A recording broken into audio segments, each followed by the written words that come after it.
Alors, j'aimerais dédier ce shiur de ce soir à la Refoua Shlema de Lolita Esther Chaya Bat Kuka et aussi Nissim Ben Nusha. Ben Nusha, parmi les malades d'Israël. Bonsoir. Alors voilà, on arrive à une paracha, on peut dire Setouma, c'est-à-dire complètement fermée, hermétique, puisque, pour ne pas reprendre des phrases qui sont déjà bien évidemment bien connues, même le roi Salomon n'a pas compris. Alors, même ça, nous, on ne comprend pas. Ça veut dire que le roi Salomon n'a pas compris. Donc on se dit, comme nous, c'est quelque chose de tellement élevé que lui, il n'a pas compris. Alors quoi? Alors si lui, il n'a pas compris, nous, on pourra comprendre. Alors on n'essaye même pas. Il n'a pas compris la paracha ou Il n'a pas compris le secret caché dans la vache rousse. Ah, dans la vache rousse. Dans la vache rousse. Erkema vehi rechoka mimeni. Comme ça, il a dit. Erkema, je vais acquérir la sagesse. Vehi et elle, rechoka mimeni. Elle sera loin de moi. Qui c'est hi? C'est la vache rousse. C'est le seul roc qui n'a pas compris. C'est la seule chose qu'il n'a pas comprise. Alors, évidemment, ça soulève pas une question, mais 1000 questions. Puisque, qu'est-ce que ça veut dire que le roi Salomon n'a pas compris?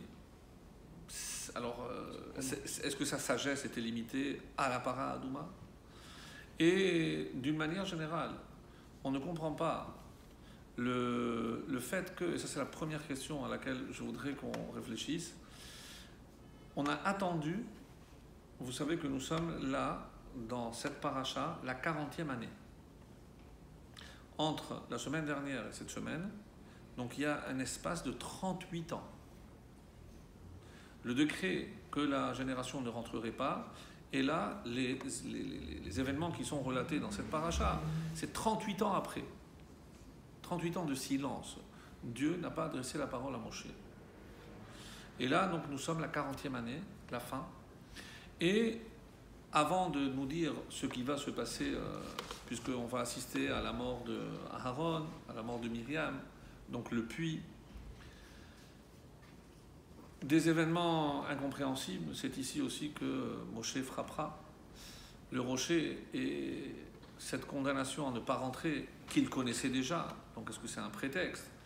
Bon, autant de questions qu'on ne pourra évidemment pas toutes les traiter. J'en laisserai une grande partie pour Shabbat, si Dieu veut. Et ce soir, on va orienter vers le début surtout, la para Adouma. Essayer de comprendre qu'est-ce qui se cache derrière. Pourquoi la première question? Parce que ce n'est pas la première fois qu'on a parlé de la para Adouma. Ce n'est pas la première fois. En effet, rappelez-vous, dans les eaux amères, après la traversée de la mer Rouge, et là, cet endroit qui s'appelait Mara, ils ont eu 3 jours sans eau. Et ils ont trouvé donc un puits, mais les eaux étaient amères, et pour les adoucir, Dieu a demandé à Moshe d'y jeter un bâton. Et les eaux se sont adoucies. Et là-bas, on dit Sham Samlo Chok ou Mishpat.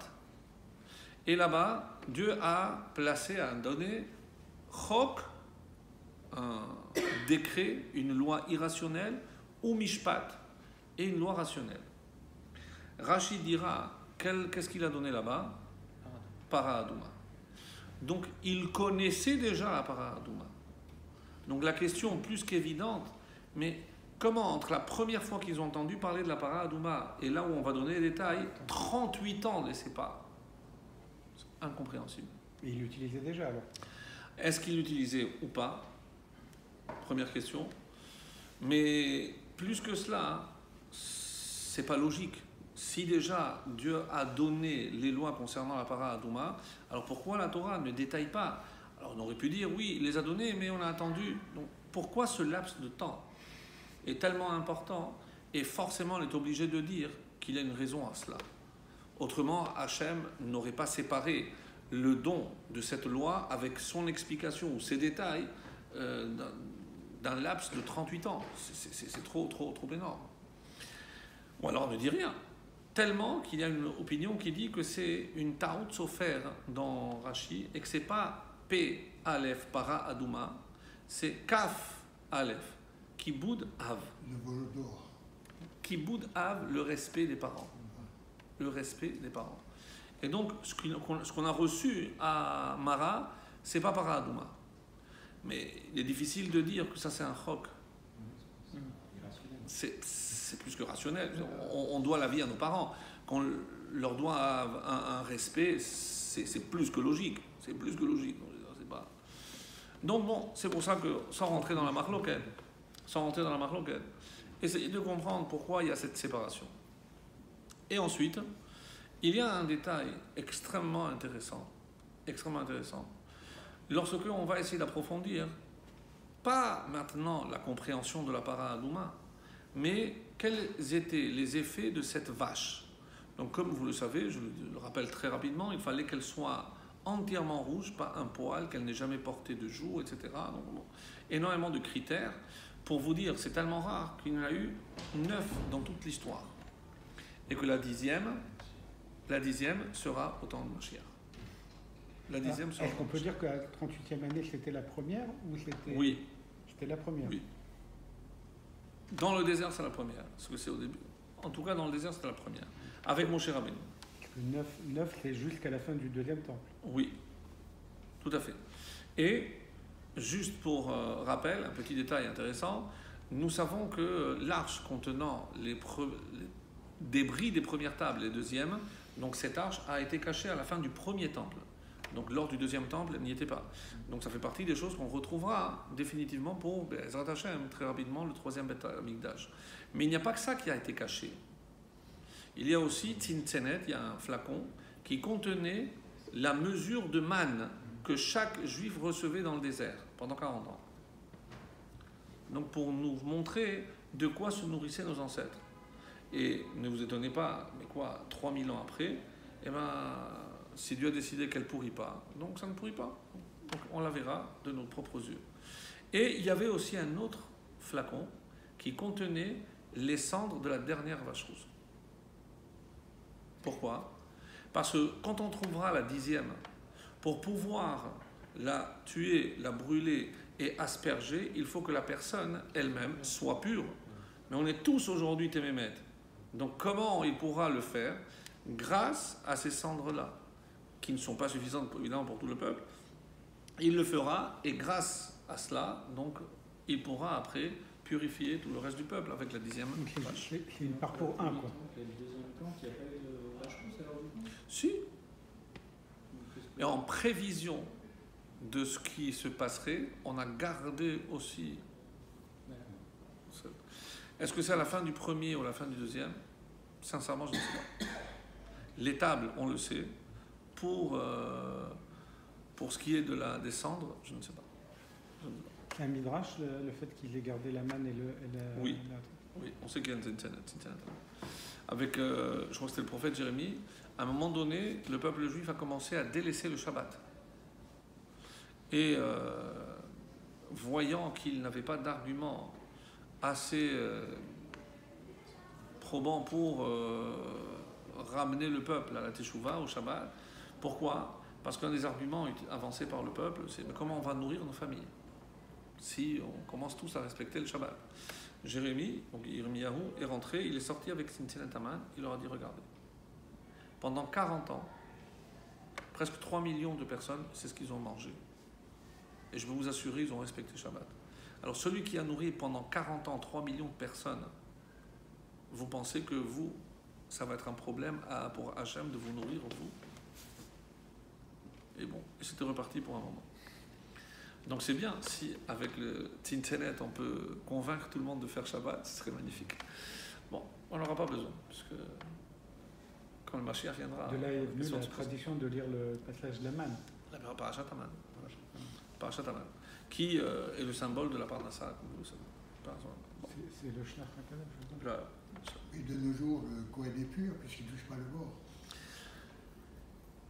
Personne aujourd'hui peut prétendre, il doit veiller à ne pas être pur, mais personne ne peut prétendre ne jamais avoir été en contact, puisque comme vous le savez, contrairement à, par exemple, un non-juif, pour un juif, il y a ce qu'on appelle Tumat Ohel.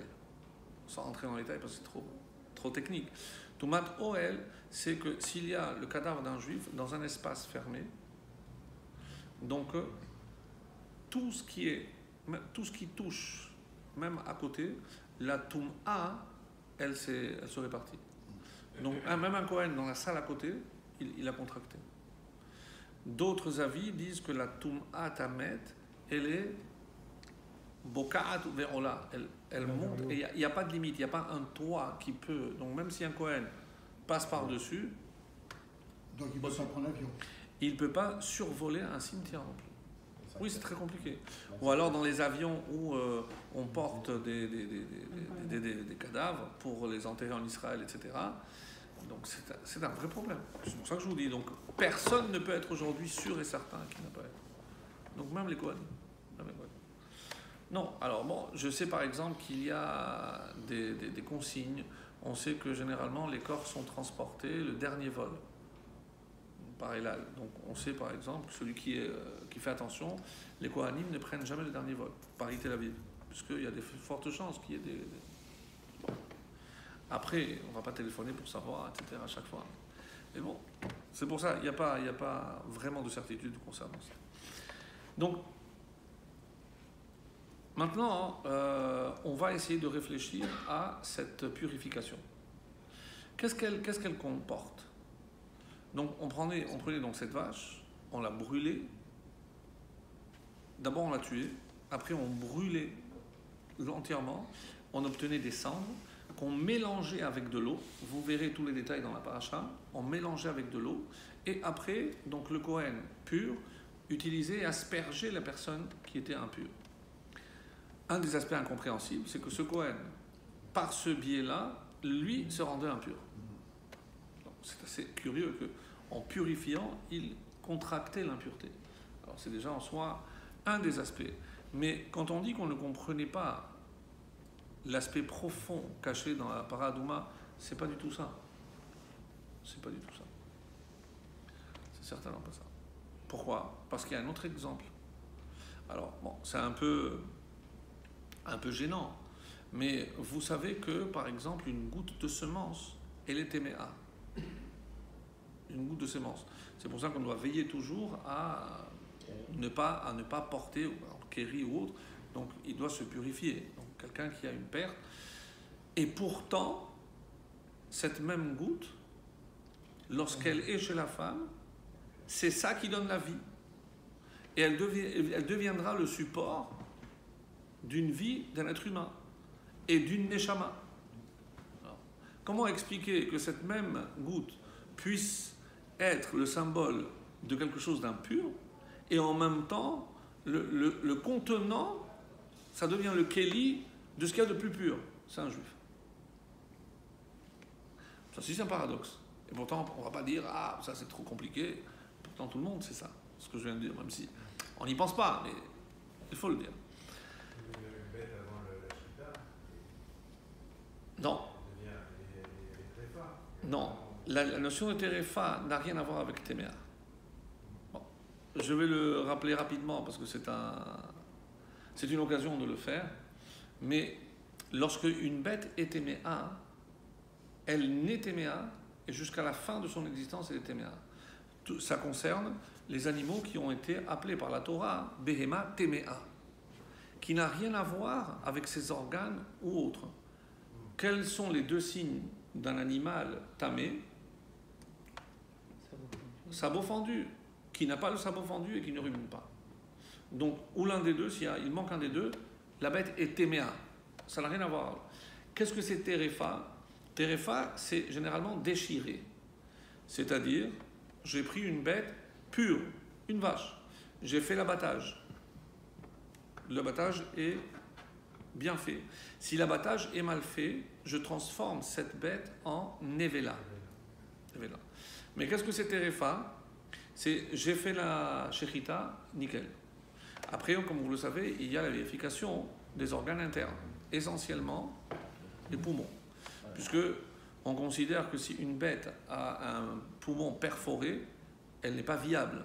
Donc c'est ce qu'on va vérifier. Dès qu'on rentre la main, avant de voir tous les autres organes, on rentre la main et on vérifie s'il n'y a pas d'adhérence. S'il y a des adhérences, il y a quand même une vérification à faire pour être certain que voilà. Ça rentre. Ça c'est ce qu'on appellera après kasher. Parce que dès que je dois gonfler, vérifier s'il n'y a pas une perforation, ça passe dans le kasher. Chalak veut dire lisse. Et en yiddish, c'est glat. Glisse de quoi? Parce que quand je rentre la main glisse. Tout est lisse, il n'y a pas d'adhésion. Ça, c'est chalak. Il n'y a pas de secret. Ça, c'est chalak. Si je dois vérifier, alors j'ai vérifié et je rentre dans l'eau, j'ai gonflé, il n'y a pas de perforation, c'est kasher. Si il y a un trou, la bête est déclarée terefa. Qu'est-ce que c'est terefa? Elle n'a pas été déchirée? Oui, parce qu'elle n'était pas viable. Donc je ne peux abattre une bête que si elle est viable. De toutes les façons, avec un poumon perforé, la bête n'aurait pas pu survivre longtemps. Donc, même si la shechita est bonne, la bête, elle, de départ, avait un défaut qui la rend terefa, donc non comestible pour un juif. C'est la différence entre terefa. Donc, ça n'a rien à voir avec téméa. Téméa, c'est. Alors maintenant, qu'est-ce que cette toum'a? Quelle est la définition de la toum'a? L'absence de pureté. Qu'est-ce que la tristesse? L'absence d'allégresse. C'est pas faux, mais ça ne dira pas grand-chose. Parce que parler d'impureté en parlant de pureté, bon, c'est pas une définition qui... Fermeture. Alors, quand est-ce qu'apparaît la toum'a? La toum'a, et c'est comme la Mishnah le dira, pour ceux qui savent, quelle est la première source de toutes les impuretés? La mort. La mort. La mort. Mais lorsque Dieu a créé Adam, la mort n'existait pas. N'existait pas. Alors. Oui, mais on ne mangeait pas de viande. Non, mais Parlez de quoi, là? Pas Chéres, rien du tout. Je reprends. Je remonte à l'origine, c'est-à-dire à Adam. Adam, lorsque Dieu l'a créé, était éternel. Donc la notion de mort n'existait pas. La première fois que Dieu parle de mort, c'est après la faute. Beyom acholcha, le jour où tu mangeras, le jour où tu consommeras de cet arbre que je t'ai interdit, mot tamut. Ah. Et là, on entend pour la première fois une notion qu'on ne connaissait pas, c'est la mort. Pourquoi? Parce que l'homme est éternel. Si l'homme est à l'image de Dieu, l'homme est éternel. À quel moment l'homme est devenu éternel? Adam. Adam. Vaipach be'apav nishmat chayim. Donc, l'inverse de motumat, la mort, c'est chayim. Quand est-ce qu'il est devenu véritablement un être vivant? Lorsque l'âme rentre. Mes amis, on a ici, d'une manière extrêmement simple, qu'est-ce que c'est l'impureté? C'est l'absence de vie. Lorsqu'il y a la vie, il n'y a pas de mort, donc il n'y a pas d'impureté. Donc qu'est-ce que c'est l'impureté? C'est l'absence de vie. C'est très simple. Nishmat Chaim. Sauf qu'il y a ici un problème. Pourquoi? Parce que lorsque vous regardez le Targum Onkelos, tu peux vérifier, c'est la traduction en araméen, Vaipar be'apav nishmat Chaim, Ruach memalela, la parole. Qu'est-ce que la vie a à voir avec la parole? C'est le souffle. Si on n'a pas de souffle, on ne peut pas parler. Alors, monsieur dit, parce que la parole, c'est aussi le souffle. Donc, tant qu'on parle, c'est qu'on est en vie. La parole, c'est la connexion avec l'autre. Connexion avec l'autre. Donc, on se renferme. Si on ne se connecte pas avec l'autre, on se renferme comme un atome qui vient aussi de là. Et du coup, c'est l'absence de vie. Donc, c'est la mort aussi. L'absence de partage. Ce que tu dis pourrait être appliqué à quelqu'un qui, par la parole, s'est coupé des autres. Le Metzora. Le Metzora, il a parlé du mal et on l'a coupé du reste. Et il est impur. Il est impur, il s'est coupé par la parole, effectivement. Mais je vais aller plus loin.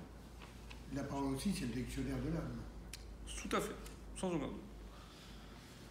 Le seul sur lequel la Torah affirme qu'il avait un problème d'élocution, c'était Moshe. Moshe. C'est quand même le comble. Que c'est lui que Hachem a choisi pour transmettre la Torah. Mais s'il avait un véritable problème de parole, il l'a dit, Arel Sefataim. Donc, nous on traduit ça, il était bègue. On raconte aux enfants le Midrash où l'ange Gabriel, Le charbon ardent. il a pris le charbon ardent, donc il avait un défaut. Le Maharal va dépasser cette notion-là. Et c'est comme tout ce qui provient du Maharal, c'est d'une profondeur, d'une lucidité incroyable. Et il remonte à ce qu'on vient de dire sur Adam. Si je dis que qu'est-ce qui confère la vie, c'est la parole. Mais qu'est-ce qui se passe au moment où Dieu a donné l'âme? C'est qu'il y avait déjà le support qui est le corps. Dieu introduit l'âme. L'âme donne vie. C'est ça, Nishmat, la Neshama donne la vie. La preuve, c'est que lorsque je retire la Neshama, la vie s'en va avec. C'est une évidence. C'est pas... Donc, qu'est-ce que la parole? Et pourquoi on dit, c'est que c'est le Maharal encore, pourquoi on dit que Moshe, il n'arrivait pas à parler? Parce que, suite à la faute de Adam, il y a eu un antagonisme, on va dire, entre le corps et l'âme. Tant que le corps et l'âme étaient en adéquation, il n'y avait pas de problème, parce que ça, c'est la vraie vie. Qu'est-ce qui s'est passé avec un homme en général?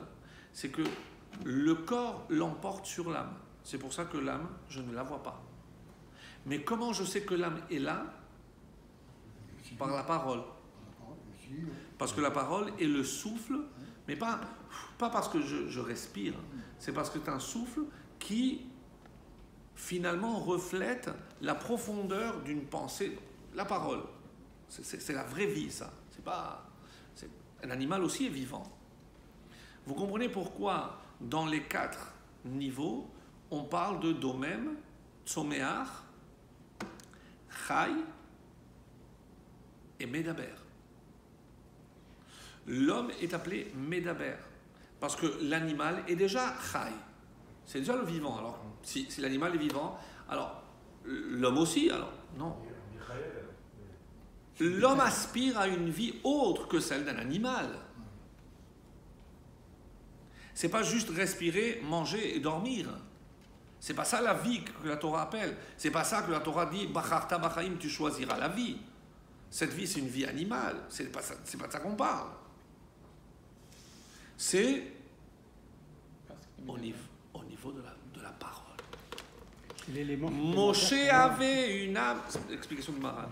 Moshe avait une âme tellement élevée qu'il ne pouvait pas parler, c'est-à-dire qu'il était trop déconnecté par le corps qui était tellement bas, son âme était tellement haute qu'il n'y avait pas d'adéquation, donc il ne pouvait pas y avoir de parole.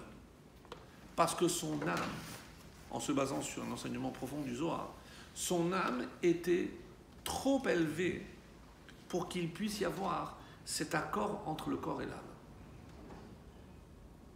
Alors j'ai une question. Si on dit, regardez, si on dit, donc c'est son âme était trop haute. Au moment où il a reçu la Torah, son âme était encore plus haute. Mais on dit qu'au moment où il a reçu la Torah, il a guéri, il a bien parlé. Là, j'ai quelque chose que je ne comprends pas. Parce que, au contraire, si l'âme, son âme était déjà haute, alors imaginez au moment où il reçoit la Torah, alors elle s'est envolée. Non. La Torah dit, je te donnerai la parole, je mettrai ma parole dans ta bouche. C'est pas la réponse. Il n'y a plus de corps à ce moment-là. Mieux. Le corps a rejoint l'âme. C'est pour ça qu'il s'est séparé de sa femme. Bravo. C'est-à-dire son corps a subi une élévation telle, imaginez le niveau de l'âme, son âme ne pouvait pas descendre. Mais pour qu'il puisse parler, il fallait que son corps soit en adéquation avec l'âme. Donc qu'est-ce qui s'est passé? Son corps s'est tellement élevé, il pouvait plus. Il n'y avait plus les mêmes besoins. Comment il est resté 40 jours sans manger, sans boire? Mais c'est fini. Il n'était plus humain dans le sens où nous on l'entend. Il avait atteint le statut d'un ange, pratiquement. Oui. Alors, Il est ressorti d'ailleurs rayonnant. C'est de ça. C'est parce que le corps qui était maintenant le reflet de l'âme, alors il a récupéré cette fameuse lumière que le Midrash dit au sujet de Adam, que lorsque les anges l'ont vu, ils pensaient que c'était Dieu, parce que c'était entièrement lumière. Donc il a atteint ce niveau. Mais mes amis, au moment de Matan Torah, tout le monde, tous les juifs ont atteint ce niveau. Ele mitzvot asher ya'aseh otam ha'adam vachai bahem. Les mitzvot sont, pour être faites, vachai bahem. Et ce sont les mitzvot qui donnent la vie à l'homme. Pourquoi pensez-vous que les Chachamim se sont évertués à calculer 248 membres pour nous dire qu'il y a 248 mitzvot, commandements positifs? Parce que chaque commandement donne la chayut, la vitalité à chaque membre du corps. Autrement dit, qu'est-ce que c'est la Toum'a? C'est le manque, l'absence de cette chayut, de cette vitalité. Lorsque je retire cette vitalité, c'est la Toum'a. Vous comprenez maintenant? Quelqu'un qui est malade, on considère qu'il est... Non. Non. Non. Parce qu'il peut avoir des membres qui sont faibles. C'est certain, c'est certain. Mais par exemple, lorsque quelqu'un est aveugle, il ne lui manque rien, mais il manque la chayout dans les yeux. On avait expliqué, rappelez-vous, que l'équilibre parfait chez un juif, dans le corps humain, c'est l'équilibre entre la droite et la gauche. Et en parlant des séphirotes, puisqu'on l'avait déjà abordé, mais très vaguement, la séphira de l'équilibre, c'est qui correspond à la Torah 3, c'est Tif Eret. Et rappelez-vous qu'on avait expliqué Tif Eret, je ne sais pas si c'est dans un cours ici, je pense. Tif Eret, c'est, si j'enlève le premier Tav et le dernier, Torah et Teshuvah, rappelez-vous, qu'est-ce qui reste? PR. PR, c'est merveille, c'est lumière, mais c'est aussi Rophé. Rophé, c'est la guérison. Si je dis que Tif Eret, c'est l'harmonie, l'équilibre, qu'est-ce que c'est l'inverse? C'est un déséquilibre. Et qu'est-ce que c'est un médecin? Celui qui rééquilibre là où il manque. C'est rééquilibrer. C'est ça. Soit mental ou physique, c'est la même chose. Il y a un déséquilibre. Je ferme la parenthèse. Donc Moshe Rabbeinu avait atteint le summum. Alors maintenant je pose la question. Quand est-ce que vous pensez que Moshe Rabbeinu a atteint le summum de son élévation? Quand il a reçu la Torah. Non. Non. Oui, je- Avant. Non, mais vous avez raison. Je pense que Il y a c'est une mara qui dit que Moshe Rabbeinu a atteint les 49 degrés de la sagesse. tout à fait. Ou Bina, exactement. Il lui manquait une, 50e. la 50e. Quoi, il l'a jamais atteinte? Non, mais quand il était au ciel, il avait la cinquantaine. La 50e. Mes amis, à quel moment il a atteint la 50e? Lorsqu'il a compris la vache rose. Je vous fais le résumé parce que c'est très long, très beau. J'ai passé l'après-midi à lire, c'est tellement beau, mais c'est tellement rempli. Pourquoi on n'a pas parlé de la para Adouma il y a 38 ans et qu'on l'a parlé maintenant? Parce que vous pensez que quelqu'un comme Moshe Rabbeinu, une fois qu'il a reçu la Torah, ça y est? Mais pas du tout. Chaque année, il s'est élevé. Chaque année, il a approfondi. Donc, on a attendu que Moshe atteigne le summum de son niveau. Et à ce moment-là, quand il a atteint le summum, Dieu lui a révélé le secret de la vache rose. Pourquoi on n'a pas parlé avant? Parce qu'on attendait que Moshe atteigne le summum c'est vrai que ça sa mort, puisque c'est la 40e année. Et là, on comprend pourquoi il y a cet écart. Moshe a réussi, et d'où on sait par exemple que c'est le corps qui a rejoint l'âme, parce qu'il est dit qu'au moment de Matan Torah, tout le monde a été guéri. Tout le monde a été guéri. C'est-à-dire qu'il n'y avait plus d'imperfection au niveau du corps. D'où c'est venu? De la Torah.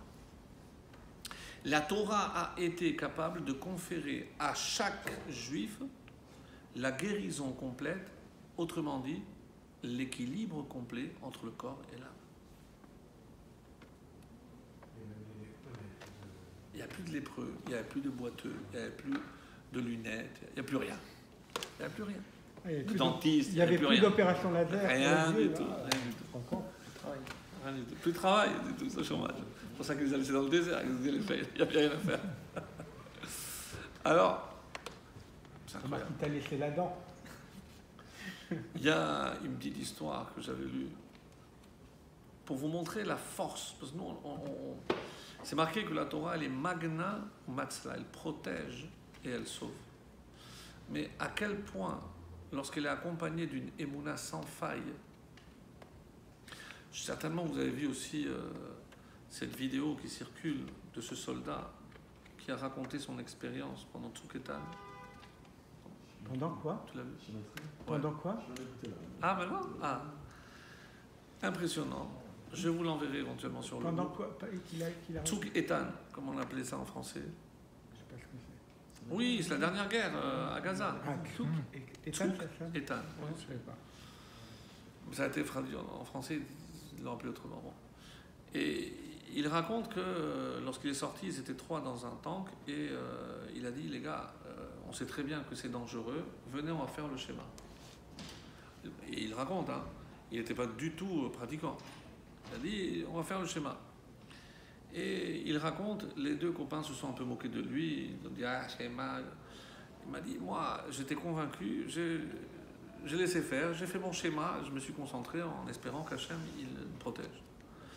Et il raconte, croyez-le ou non, j'entends une voix qui me dit, sors, sors, sors. Et je ne savais pas quoi faire. J'ai dit, écoutez, je vais aller griller une cigarette. Il est sorti. Il est sorti, il est resté à côté du temple. Quelques minutes après, Qui tombe dans le tank. dans le tank explose.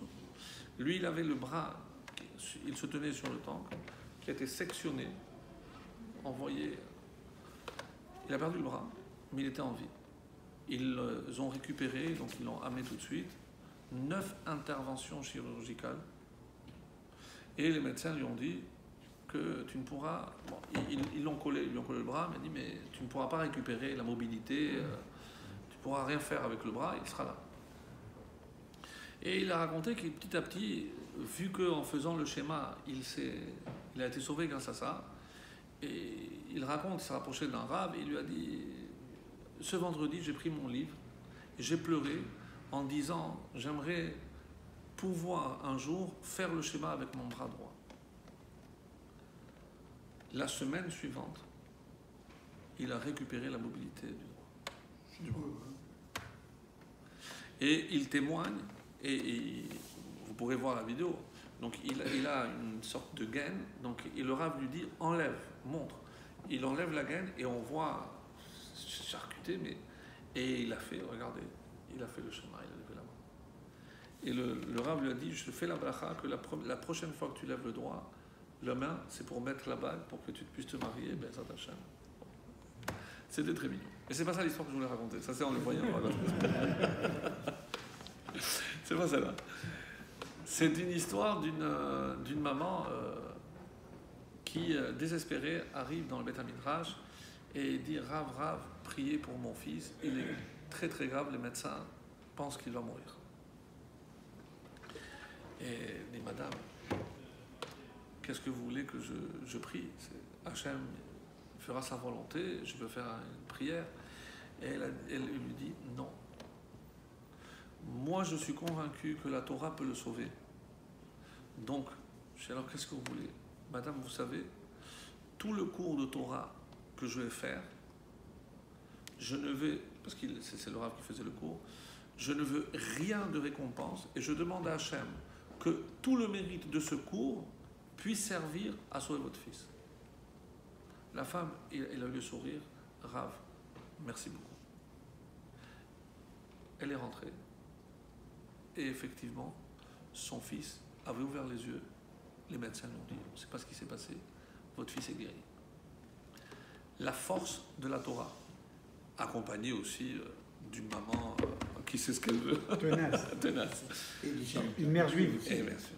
Alors, Rav aussi. Et le Rav qui a fait don de ce mérite extraordinaire pour la guérison d'une personne. C'est pour ça que lorsque on ne minimise pas, lorsqu'on dit on fait un cours pour la guérison, évidemment on n'a pas, nous, on reste évidemment chacun à notre place, surtout moi. Je ne pense pas que ce mérite puisse sauver, mais peut-être conjugué avec tout le monde. C'est pour ça qu'il ne faut pas minimiser que avant de commencer un cours, on dit pour la guérison de, c'est pas juste pour une entrée en matière. Vraiment, et c'est pour ça que j'ai pensé que cette histoire était vraiment très à propos.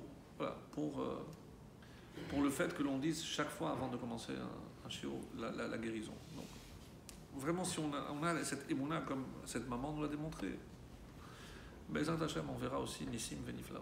Nissim Veniflaot. Niflaot, c'est des prodiges. La racine, c'est Pélé aussi. Alors, on revient. Donc maintenant qu'on a compris qu'une des définitions de l'impureté, c'est l'absence, he'ader en hébreu, de chayut, de vitalité. Donc, quand est-ce que cette vitalité disparaît définitivement? C'est lorsque l'âme est absente. Et qu'est-ce qui reste? Le corps. Et c'est là qu'apparaît la Toum'a. Donc la Toum'a est révélatrice d'une absence de quelque chose, d'un retrait de quelque chose. Quand Adam Arishon a désobéi, donc il a créé un déséquilibre entre le corps et l'âme. Donc dans ce déséquilibre, il y a eu une absence. Il a retiré une sorte de vitalité. Et c'est ça ce qu'on appelle la mort. Quelle a été la réparation à la faute de Adam? Quelle a été la génération qui est revenue au niveau de Adam avant la faute au moment de Matan Torah? Mes amis, c'est ce qu'on est en train de dire ici, c'est que le don de la Torah a réparé la faute de Adam. Oui, mais ce qu'on est en train de dire aussi, et pas des moindres, en tout cas Chidushim, c'est que la para Adouma vient réparer l'impureté de la mort. Nous sommes en train de dire que la para Adouma représente la force de la Torah pour réparer la faute de Adam. Comment c'est marqué dans la paracha? Zotrukat hapara. Zotrukat Torah. Dans la para Adouma se trouvent tous les secrets de la Torah. De la même façon que la Torah a eu la force de réparer la faute de Adam, aujourd'hui, la Torah est là. Mais donc, c'est comme si elle contenait les 49 niveaux à elle-même, elle seule, la para Adouma. Et c'est ça que Moshe Rabbeinu a compris, mais que Shlomo HaMelech n'a pas atteint. Parce que Shlomo HaMelech n'a pas atteint la 50e. Et Rabbi Akiva? Non, non plus. Non plus. Il ne s'est pas posé la question? Moshe a été le seul. Moshe a été le seul à comprendre. Pas pourquoi celui qui purifie se rend impur, pas du tout. C'est comment, dans la para Adouma, il peut y avoir une élévation telle que c'est comme si on était face à Matan Torah. De telle sorte qu'on peut réparer les causes de la faute de Adam Arishon. Mais vous vous rendez compte? Et d'où ça vient?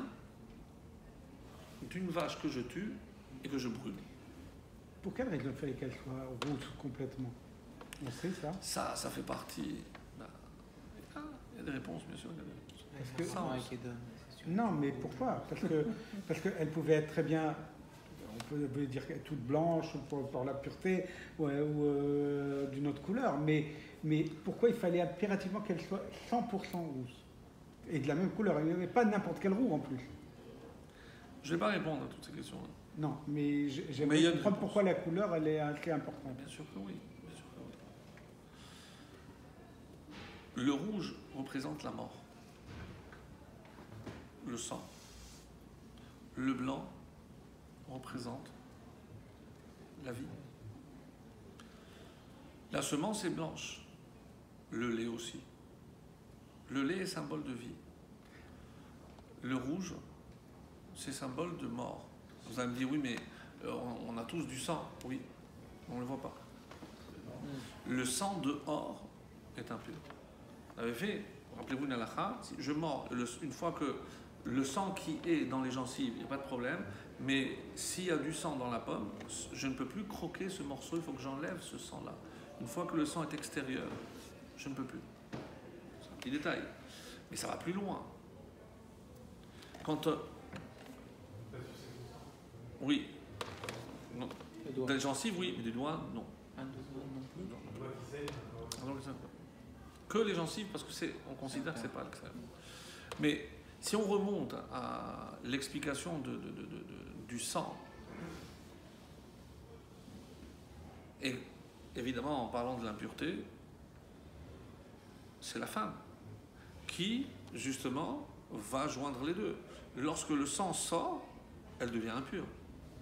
Mais ce n'est pas lié forcément au sang, mais parce que ce sang provient d'une non-vie, de cet ovule qui sera rejeté par le corps, donc sous forme de sang.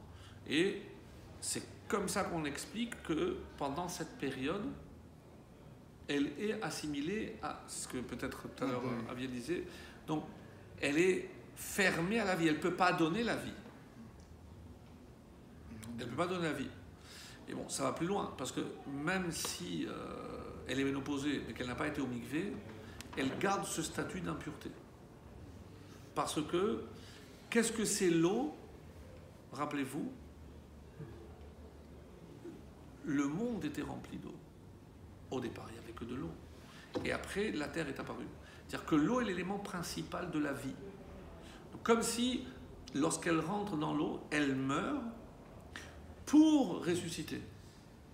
Donc c'est un nouvel être. Et comme si elle venait de naître. C'est une nouvelle vie.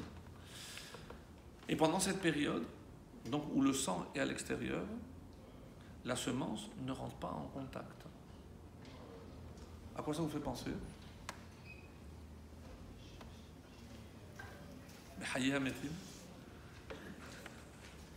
À quoi ça vous fait penser? Le lait et la viande. Le mélange de lait et de viande, de vie et de mort. C'est la même chose. C'est le même principe. Et ça va plus loin. Lorsque je prends du lait, je vais manger de la viande après. Le lait, la vie. Après la vie, il y a la mort. Mais lorsque je mange de la viande, après la mort, il n'y a pas de vie. Ah, 6 heures, c'est quoi 6? C'est les 6 jours de la création. C'est-à-dire que je change de cycle, et lorsque je rentre dans un nouveau cycle, la vie reprend. Donc c'est pas juste une digestion, c'est beaucoup plus profond que ça, mes amis. Beaucoup plus profond. C'est clos le débat 3h, 6h. C'est tranché, c'est tranché. C'est tranché. On a voulu être gentil avec Zashkenazi. Pourtant, d'habitude, ils sont plus... Oui, oui, oui. Mais si on pousse plus loin, réfléchissez. Lorsque je consomme du lait, tout de suite il est absorbé par mon organisme. La preuve, c'est qu'après je peux... Comment j'explique ça? Parce que moi je suis un organisme vivant. Le lait, d'ailleurs, ne peut être obtenu qu'à partir d'un animal vivant. Donc le lait symbolise la vie. Donc la vie intègre la vie et fusionnent de manière, il y a une osmose parfaite. Mais lorsqu'il s'agit de prendre maintenant un morceau de viande, je vais vous dégoûter. Lorsque je prends un morceau de viande, c'est la mort. Comment je vais intégrer quelque chose de mort dans quelque chose de vivant? Donc il faut un travail beaucoup plus lent pour absorber. Mais au final, vous savez ce que je fais? Je ressuscite la viande. Parce que je la transforme en moi, mais moi je suis vivant, alors qu'elle était vivante, je ressuscite la viande. Vous vous rendez compte ce que vous faites? Il fallait y penser. Mais mes amis, c'est de ça qu'il s'agit. Donc vous comprenez pourquoi c'est beaucoup plus lent, parce que je dois tout transformer. Tout transformer. Au niveau, pour revenir sur les 4 niveaux, dans le minéral, il n'y a pas de Toum A. C'est pas Mekabel Toum. Le Tzomeach, tant qu'il est attaché, il n'est pas Mekabel Toum A. Seulement lorsqu'il est détaché. L'animal, jamais il est Mekabel Toum A. Je dis Mekabel Toum A. La Torah a défini les animaux qui sont impurs, mais ça c'est par nature, donc. Mais je parle de Mekabel. Ils peuvent contracter. Aucune bête peut contracter une impureté. Et l'homme, c'est celui qui peut le plus contracter l'impureté. C'est la preuve que s'il peut y avoir impureté chez l'homme, ça veut dire que c'est là où il peut y avoir de plus d'absence de vitalité. Et quand est-ce qu'elle va survenir, cette impureté? Lorsque il y aura une disharmonie entre le corps et l'âme. Entre le corps et l'âme. He'ader chayut. Retenez cette phrase. C'est l'absence de vitalité. L'absence de vitalité. Donc, pour revenir donc à cette notion d'impureté, ce secret extraordinaire qui est caché ici, c'est le secret de la réparation de la faute d'Adam Arishon, ni plus ni moins. Comment maintenant la vache ou ces cendres-là peuvent atteindre ce niveau-là? Alors, à notre petit niveau, bien entendu, on ne va pas aller beaucoup plus loin que ça, mais l'absence de vitalité ou l'absence de tout ce qui est la source de vitalité, c'est l'absence de Dieu. Le monde en hébreu se dit olam à cause de He'alem. Dieu s'est caché. Donc, si aujourd'hui on arrivait à sentir la présence de Dieu, les choses ne fonctionneraient pas comme elles fonctionnent. Alors, ça veut dire qu'il faudrait que je reste toujours connecté à Hachem. Comment s'appelle, mes amis, cette force qui me permet d'être toujours connecté à ce qui est invisible?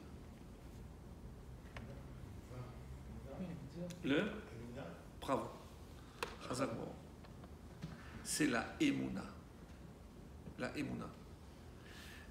Qu'est-ce que la Emouna, mes amis? C'est cette force qui me permet, alors on dit c'est la foi, c'est la croyance, mais d'une manière générale, c'est quoi? C'est continuer à voir ce qui est invisible. Là où mes yeux et ma compréhension s'arrêtent, rentre en jeu la Emouna. Qu'est-ce que la Emouna me dit? Que je ne comprends pas. Que je ne vois pas. Mais c'est comme ça. Et c'est ça la vérité. Réfléchissez maintenant. J'ai pris une vache. C'est un grand morceau. Je l'ai tuée. Qu'est-ce que j'ai enlevé en la tuant? Son âme, sa vitalité. Donc la vitalité disparaît. Il n'y a plus de vitalité. C'est de la chair. Qu'est-ce que je suis censé faire avec cette chair? La brûler. C'est-à-dire, non seulement je ne me contente pas d'enlever l'âme, la vitalité, mais maintenant ce qui reste, le corps, je le brûle. Maintenant, qu'est-ce qui reste? Rien de rien. Il n'y a plus d'âme, il n'y a plus de corps, il n'y a plus rien. C'est brûlé, c'est même pas... C'est des cendres, il ne reste plus rien. Hachem vient et te dit, maintenant mets de l'eau. Qu'est-ce que ça? Il n'y a rien. Il ne reste plus rien. Et qu'est-ce que ça va faire? Ça va ressusciter exactement. Mais ressusciter quoi? Mais parce que quelqu'un qui est impur, c'est quelqu'un qui est déconnecté de la source. Mais comment je vais me connecter avec ça alors que ça c'est le néant? Réponse, il n'y a pas de néant. Même lorsque tu ne vois plus rien, il y a toujours le souffle divin. C'est le secret de la Nouna. Qu'est-ce que l'enseignement majeur de la Para Aduma? En Yehush Klal, comme Rabbi Nachman disait si bien, avec sa fameuse chanson. En Shum Yehush. Je ne sais pas, il faut sortir, les amis. Allez, on a des mariages, à des fêtes. Il n'existe pas de Yehush. C'est Yehush, désespoir. Qui désespère? Celui qui ne voit plus rien, celui qui voit tout noir. Mais là, qu'est-ce que je vois? De la cendre, il n'y a plus rien. Mais qu'est-ce qui peut sortir de là? Eh bien, tout. C'est la reconnexion avec la chayout. Mais c'est pas possible. Si, il faut quelque chose. Maïm, chayim. Maïm, chayim, de l'eau vivante. De l'eau vivante. L'eau, parce que l'eau est toujours vivante. C'est l'eau qui peut, c'est le mot, vous avez dit, ressusciter. Mais la vache, elle n'y a plus rien. Oui. Et même quelqu'un qui est éloigné, c'est ça éloigné dans le sens où désespéré, il ne voit plus rien, il est perdu, il ne comprend plus rien. Ça, c'est aussi une sorte d'impureté. C'est bien, je reprends parce que tu as dit fermeture. Il sent comme, d'ailleurs c'est marqué, Venit tamtem, et comme il n'y a pas le Aleph, Venit tamtem, vous serez obstrué, fermé, on ne voit plus rien. Ça, c'est la Touma. C'est lorsqu'on pense qu'il n'y a plus d'espoir. Et ça va très bien avec la résurrection. Puisque, qu'est-ce que vous attendez? C'est le symbole même. Le corps a disparu. C'est de la poussière. Et pourtant, un juif, c'est celui qui croit en la résurrection. Nous, on se dit, bon, lorsque le Mashiach viendra, ben, ils vont se réveiller. Comment? Oh, Dieu s'arrangera. Nous, on met bien une graine qui pourrit et après, il y a du blé. C'est vrai. Donc, lorsque tout paraît perdu, c'est là où la vie apparaît. C'est là où la vie apparaît. Donc, j'aimerais maintenant vous lire un passage, puisque bon, je vous ai fait un très très bel résumé.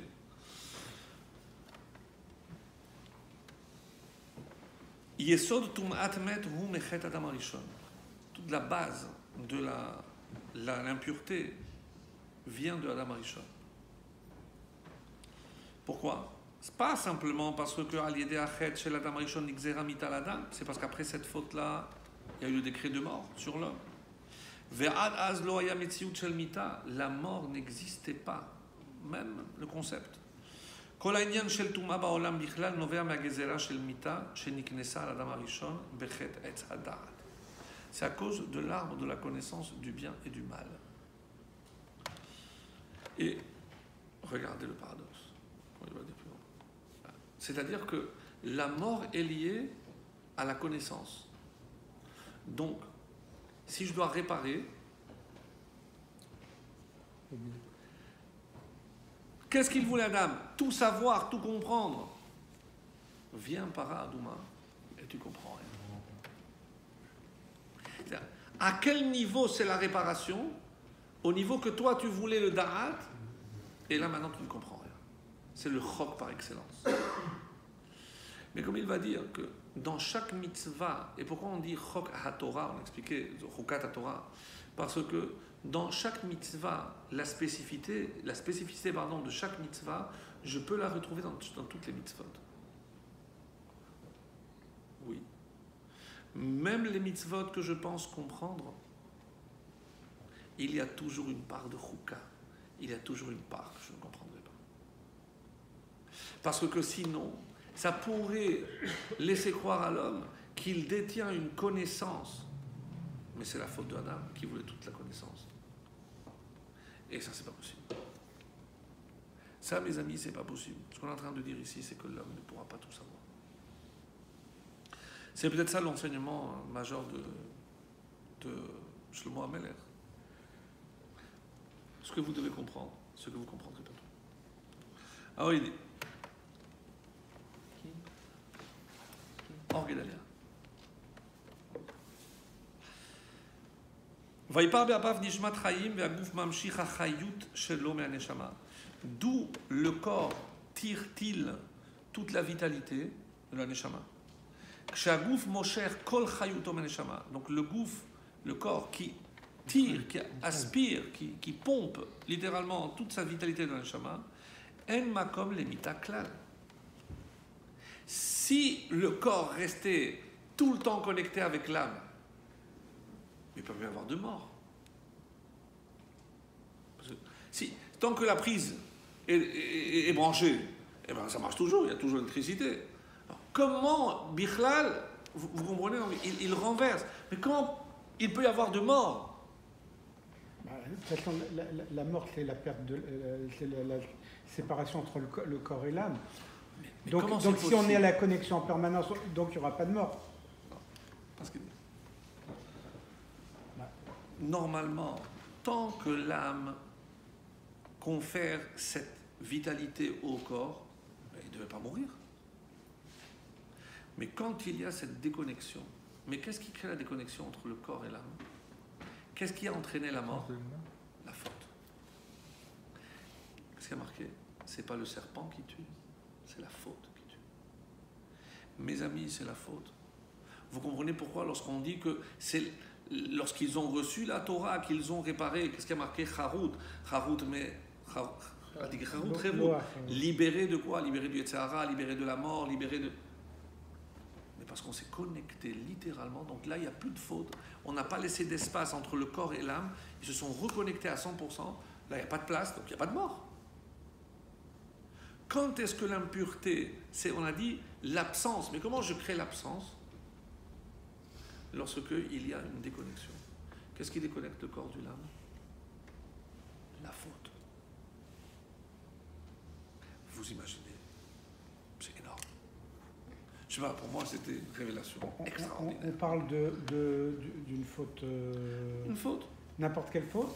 C'est désobéissance à la volonté divine, si vous préférez. Et on reconnaît par l'obéissance. Pardon? La preuve? Si on ne fautait jamais, on sait qui c'est qui n'a jamais fauté. Yishai, le père de David, il est rentré vivant. Hanor, il n'a pas fauté, il est rentré vivant. C'est la preuve. Donc ça existe. Ah, mais on a dit que Moshe, Hachem a pris la Neshama. On ne sait pas où est le corps. Est-ce qu'il a pris entièrement, comme Eliyahu Hanavi? On ne sait pas. Mais c'est ça ce qu'il veut dire. Mais Mamad al Sinaï, qu'est-ce qui s'est passé au Sinaï? Nitrapeu kol hamumim. Tous les défauts ont été guéris. C'est ce qu'on a dit. Pourquoi? Ki be'ed matan Torah hayu bnei Israël bedarga shel malaché hasharet. Ils ont atteint le niveau des malachim, comme c'est marqué. Cherut mi yetzer hara, cherut mi malacham mavet. Ils étaient libérés de tout. Ve'az haya aguf mamshir kol hachayut shelo me'aneshama. Le corps a se reconnecter de manière pleine avec la Neshama. Donc il n'y a plus d'espace, donc il n'y a plus de mort, donc il n'y a plus d'impureté. Ah, très bonne question. C'est pour ça que le Malach HaMavet, il n'avait pas d'emprise sur David HaMelech. Exact. Il a fallu qu'il se déconnecte un petit peu de la Torah. כאשר היה קודם חטא, ואז אפילו כלי הגוף שהיו חסרים נשלמו. Tous les corps ont été complétés, c'est-à-dire il n'y a eu aucun défaut. כי כל שהחיות הוא בשלמות, אין חיסרון אפילו בהכלים. Parce que tant que la vitalité est parfaite, donc même le support, en l'occurrence le corps, est parfait. Donc il n'y a pas de défaut.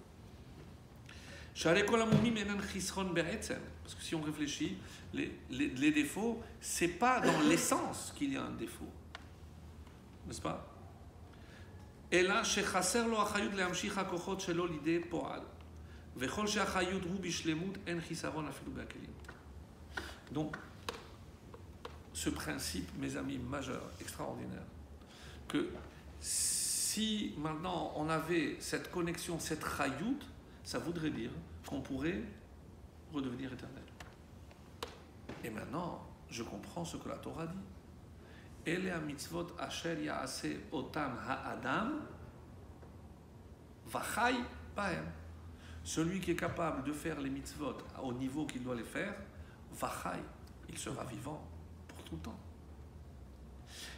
C'est pas, il sera vivant, donc il récupérera la vie comme Adam. Et comment on sait que c'est nous? Ha-adam, ha-adam. Atem kurim Adam. Qui est Adam? C'est uniquement Israël. Comme c'est marqué d'ailleurs dans le Kuzari. Le Kuzari, on a dit qu'il y avait 4 domaines, Tzomeach, les 4 niveaux inanimés. Il y a Chai, l'animal, il y a l'homme, Medaber. Et au-dessus de Medaber, le Kuzari dit qu'il y a Israël. Israël est au-dessus. C'est-à-dire parce que le seul qui pourra, même par cette connexion, récupérer l'éternité. Pourquoi? Parce que nous, on a la Torah. Nous, on a la Torah. De quoi on doit s'éloigner? Rabbi Nachman, puisqu'on a parlé tout à l'heure. Rabbi Nachman de Baslav, qu'est-ce qu'il dit? De quoi il faut s'éloigner? De stress? La tristesse. La tristesse. Ouais, le stress, c'est dur. La tristesse. Alors il dit comme ça, c'est un enseignement très joli, puisque il y a les 3 parachiotes qui se suivent, c'est Shelach Lecha, Korach et Chukat. Donc, Shelach, Korach. Korach était un des hommes les plus intelligents. D'ailleurs, comme le Midrash dit, comment il a pu fauter avec son intelligence? Réponse, il a fauté à cause de son intelligence. Il avait le roi HaKodesh. Il a vu que Shmuel allait venir, allait naître. Le roi HaKodesh. Vous croyez quoi? Il avait le roi HaKodesh. Donc, il voyait et il interprétait. Et il s'est permis d'interpréter. Pourquoi? Parce que c'est vrai que l'intellect de l'homme est sa force, mais c'est aussi sa perte. Lorsqu'il pense qu'il peut tout comprendre, des fois dans la vie, qu'est-ce que la Torah te dit? Shlach, renvoie quoi? Korach, renvoie cette intelligence. Et alors, Chukat, la soumission. Chukat, c'est la soumission, c'est ça la Emouna. C'est ne pas chercher à comprendre, je sais que je fais ce que j'ai à faire. C'est marqué. Qui a révélé ce secret? C'est quoi ce secret? Ce secret d'être. Et si je prends les initiales de Chukat, Shlach et Korach, c'est Cheshek. Qu'est-ce que c'est en hébreu, Cheshek? Un désir, mais un désir positif. Chashka nafsho. Son âme a désiré, forte, un désir. C'est lorsque j'ai atteint ça, là je peux m'attacher, je peux désirer être avec Hachem. Mais tant que je pense que je suis un être capable de tout comprendre, et c'est pour ça que je reviens à cet enseignement, dans toutes les mitzvot, il y a une part de para aduma, c'est-à-dire de chok. De chok. Si je comprends que je ne comprends pas, alors, c'est le compte quand même, alors je pourrais avancer. Et ne jamais oublier un principe. HM. Qu'est-ce que dit Hachem? Oui. Mais moi je le dis en français. A-I-M-E. H-M. Hachem aime. Je sais qu'Hachem il aime. Je sais qu'Hachem. Forcément Hachem il nous aime. Donc il ne désire qu'une chose. En nous donnant la Torah, qu'est-ce qu'il nous a donné? Le moyen de récupérer l'éternité. Et qu'est-ce qu'a dit le prophète? Bila hamavet la netzach. À ce moment-là, la mort disparaîtra à tout jamais. Puisqu'il n'y a plus de place. La connexion avec la vitalité sera parfaite. Ma connexion avec Hachem, qui est la source de tout, sera tellement parfaite qu'il n'y a plus de place pour la mort. Évidemment, s'il n'y a plus de place pour la mort, il n'y a plus de place pour la pureté. Vous comprenez l'importance de cette para Adouma? En tout cas, on a survolé un petit peu. Il y aurait tellement de choses. Et ce qui vous étonne, mais quoi, nous, on peut comprendre des choses que même Shlomo HaMelech n'a pas comprises. Loin de nous, cette notion-là. Mais une chose est certaine, c'est que plus on avance, plus on se rapproche de la fin des temps. Et pour reprendre cet enseignement très cher à la Chassidoute, Keshe Yafutsu Mayanot Chutza. C'est-à-dire, plus on approche de la fin, plus on va révéler des secrets qui n'étaient pas révélés avant. Pourquoi? Pas parce qu'on est plus méritant, mais pour nous prouver qu'on est très proche de cette fin. Pas la fin eschatologique comme les nations parlent de fin du monde. Pour nous, c'est le comble. Mais la fin, c'est quoi? Sera le début. Bravo. C'est le début. Qu'on soit tous méritants de voir ce début, Ezrat Hashem, avec la disparition de la Touma. Tous à Yerushalayim. Amen. Amen.